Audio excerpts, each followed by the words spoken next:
Hello students, நம்ம இன்னைக்கு இந்த வீடியோவில் என்ன பார்க்க போகிறோம்னா சாப்டர் 13ல் மிஸ்செலேனியஸ் எக்ஸசைஸில் கொஸ்டின் நம்பர் 11 பார்க்க போகிறோம்.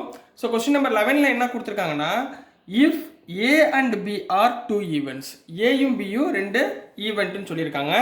Such that probability of A is not equal to 0 and probability of B by A equal to 1 then கொடுத்து 4 ஆப்ஷன் கொடுத்துருக்காங்க. நம்ம இது ஆல்ரெடி நம்ம பார்த்துருக்கோம். Probability of B by A equal to 1னா probability of A not equal to 0 இந்த ரெண்டு கண்டிஷனுமே இருந்தால் நம்ம மிஸ்செலேனியஸ் எக்ஸசைஸில் ஃபஸ்ட்டு சம் ஒன்று பார்த்துருக்கோம். ஞாபகம் இருக்கா? A is the subset of B. A is the subset of பினா என்ன இருக்கும்? A intersection B equal to A. ஞாபகம் இருக்குங்களா? அதை தாம்மா இப்படி ட்விஸ்ட் பண்ணி கேட்டிருக்காங்க, வேறு ஒன்றுமே இல்லைம்மா கொஸ்டினில். சரிங்களா? இப்போ ஆக்சுவலாக இதை எடுத்துக்கோங்கம்மா. வி நோ தட் கொடுத்துருக்கதை எழுதிக்கோங்க. B probability of B by A கொடுத்துருக்காங்களா, ஈக்குவல் டு 1ன்னு கொடுத்துருக்காங்களா. ப்ராபபிலிட்டி ஆஃப் பி பை ஏன்னா ஃபார்முலா எழுதுங்க. Probability of A intersection B divided by probability of A. இதோட வேல்யூ தான் அவங்க என்ன கொடுத்துருக்காங்க, 1ன்னு கொடுத்துருக்காங்களா. புரிஞ்சுங்களா? இதை அந்த பக்கம் கொண்டு போயிருங்க. அப்போ probability of A intersection B equal to probability of ஏன்னு அர்த்தங்களா. சரிங்களா? ரெண்டு பக்கம் ப்ராபபிலிட்டி எடுத்துருங்க. அப்போ A intersection B equal to A. அதாவது ஏக்கும் பிக்கும் நீங்கள் இன்டர்செக்ஷன் பண்ணால் ஏன்னு கிடச்சிச்சின்னா அதுக்கு அர்த்தம் என்ன சொன்னோம் மிஸ்செலேனியஸில் first question, A is subset of B. A என்னவா இருக்கும்? சப்செட் ஆஃப் பியாக இருக்கும். ஸோ எது கரெக்ட் ஆன்சர் பாருங்கம்மா.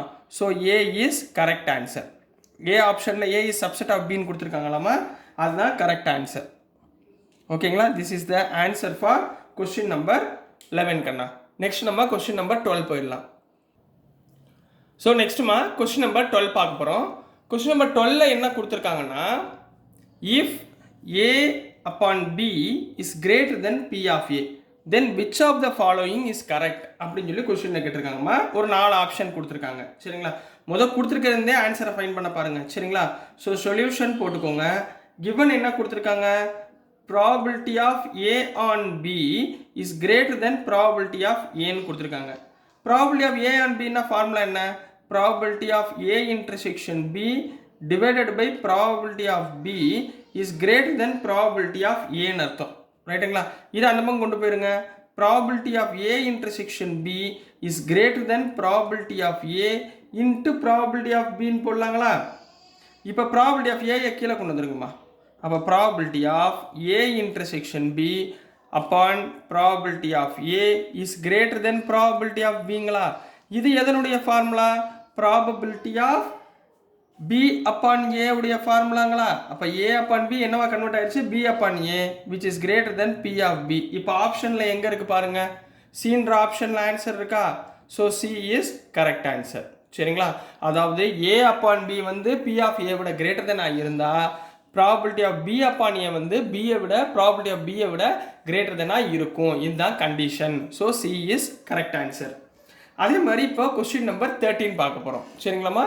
ஸோ கொஸ்டின் நம்பர் 13ல் என்ன கொடுத்துருந்தாங்கன்னா, if A and B are any two events such that P of A plus P of B minus P of A intersection B அண்டுனா என்ன அர்த்தம்? A intersection B equal to P of A. அப்படி இது இருந்துச்சுன்னா தென் என்ன condition வரும் அப்படின்றத, தென் இதனுடைய வேல்யூ என்னவா இருக்கும் அப்படின்றத ஃபைன் பண்ணி சொல்லியிருக்காங்க. சரிங்களா? இப்போ என்ன கொடுத்துருக்காங்க கிவன்ல, P of A plus P of B minus P of A intersection B. அவங்க என்ன சொல்லியிருக்காங்க? ஏன்னு சொல்லியிருக்காங்களா. ரைட்டுங்களாம்மா? இப்போ இந்த பக்கம் பி ஆஃப் ஏ இருக்கா, இந்த பக்கம் பி ஆஃப் ஏன்னு இருக்கா. சாரி, பி ஆஃப் ஏ இந்த பக்கம் பி ஆஃப் ஏ, இந்த பக்கம் பி ஆஃப் ஏ கேன்சல் பண்ணிடுங்க. அப்போ இங்கே என்ன வரும்? P of B equal to minus அந்த பக்கம் போச்சுன்னா plus P of A intersection பின்னு போட்டுக்கலாங்களா. ரைட்டுங்களாம்மா? இப்போ பி ஆஃப் பியை கீழே கொண்டு போயிருங்கம்மா. அப்போ probability of A intersection B divided by P of B equal to 1ன்னு போட்டுக்கலாமா. இது என்ன condition? Conditional probability. Probability of A upon B equal to 1. Probability A upon B equal to 1ன்ற ஃபார்முலா வந்துச்சா. இப்போ பாருங்க ஆப்ஷனில் எது கரெக்ட் ஆன்சர் பாருங்க. B is correct answer. B is correct answer. So this is the answer for question number 11, 12 and 13 கண்ணா. So இதோட உங்களுக்கு 12th போர்ஷனில் உள்ள கரண்ட் சிலபஸில் எல்லா சம்மே கம்ப்ளீட் பண்ணியாச்சு. ஸோ டியர் ஸ்டூடெண்ட்ஸ், நான் அனுப்பின வீடியோஸ் எல்லாமே உங்களுக்கு புரிஞ்சிருக்கும்னு நம்புகிறேன். புரிஞ்சிருந்துச்சுன்னா மறந்துடாமல் உங்கள் ஃப்ரெண்ட்ஸ்ட்டெலாம் ஷேர் பண்ணுங்கள். நீங்கள் பண்ண வேண்டியது ஒன்றே ஒன்று தான். மறந்துடாமல் சப்ஸ்கிரைப் பண்ணுங்கள். உங்கள் ஃப்ரெண்ட்ஸ்ட்டெலாம் கொஞ்சம் ஷேர் பண்ணி பார்க்க சொல்லுங்கள். ஸோ ஏதாவது குறைகள் இருந்தால் நீங்கள் கமெண்ட்ஸில் போடுங்க. ஏதாவது சம்மில் ஏதாவது 1 2 தப்பு பண்ணி ப்ளஸ் மைனஸ் ஏதாவது ஒன்று மிஸ்டேக் ஆகிருக்கலாம். ஸோ அப்படி தப்பாக இருந்துச்சுன்னா நீங்கள் கொஞ்சம் கமெண்ட்டில் போடுங்க. நான் அதை ரெக்டிஃபை பண்ண பார்க்குறேன். ஸோ நான் அனுப்பின வீடியோஸ் உங்களுக்கு பிடிச்சிருந்தா மறந்துடாமல் லைக் பண்ணுங்கள், ஷேர் பண்ணுங்கள், மறக்காமல் சப்ஸ்கிரைப் பண்ணி சப்போர்ட் பண்ணுங்கள். Students, thank you.